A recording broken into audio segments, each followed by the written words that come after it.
नमस्कार मित्रांनो, चला पटापट जाणून घेऊया महाराष्ट्राच्या 10 ठळक बातम्या, कृषी क्षेत्रामधल्या आणि विविध बातम्या फक्त 5 मिनिटात.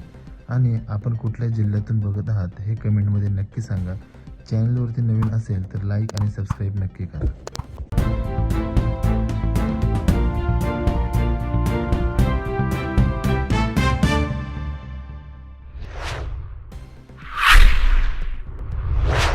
महाशिवरात्रीच्या उपवासाने शेतकऱ्यांचं नशीब उजळलं.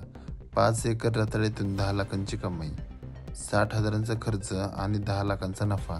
रताळी शेती ठरते अल्पभूधारक शेतकऱ्यांसाठी कुबेराचा खजिना.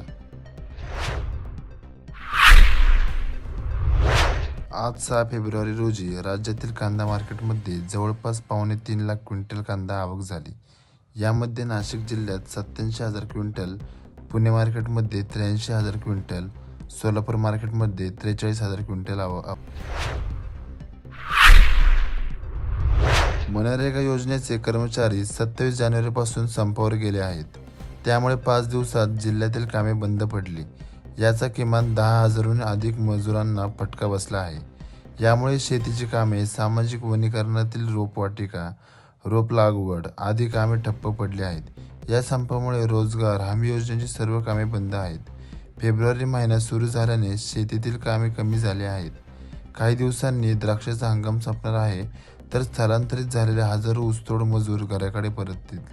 अशा वेळी मजूर मोठ्या आशाने रोहियोच्या कामाकडे वळतात. नैसर्गिक शेतीतील क्रांतीची दखल, परभणीचे शेतकरी अरुणा थोरेंची युरोप दौऱ्यासाठी निवड. मातीची नातं आणि आकाशाला गवसणी, स्वित्झर्लंड, जर्मनीसह 4 देशांचा अभ्यास दौऱ्यासाठी अरुणाची थोरेंची निवड. गोंदिया जिल्हा मार्केटिंग फेडरेशनला धानाचे चुकारांसाठी शासनाने बुधवारी 309 कोटी 63 लाख रुपयांचा निधी प्राप्त करून दिला. तर जिल्ह्यातील 80,192 शेतकऱ्यांचे 597 कोटी 95 लाख रुपयांचे चुकारे थकले आहेत.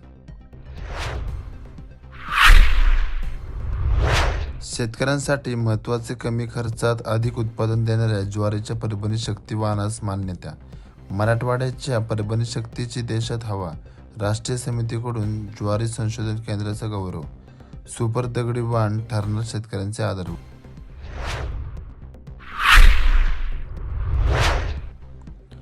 जळगाव बाजार समितीत नवीन हरभऱ्याची आवक सुरू झाली असून गुलाबी हरभऱ्याने शेतकऱ्यांना दिलासा दिला आहे.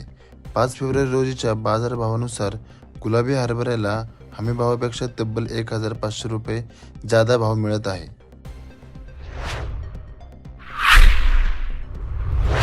मंगळवार दिनांक 3 फेब्रुवारी रोजी शहराचे तापमान 32 अंशांपर्यंत पोहोचले असून आगामी 3 ते 4 दिवसात हा पारा 34 अंशांच्या पार जाण्याची शक्यता आहे. हवामान विभागाने वर्तवले आहे. गेल्या काही दिवसांपासून दिवसाच्या तापमानासोबतच रात्रीच्या तापमानातही लक्षणीय वाढ झाली आहे.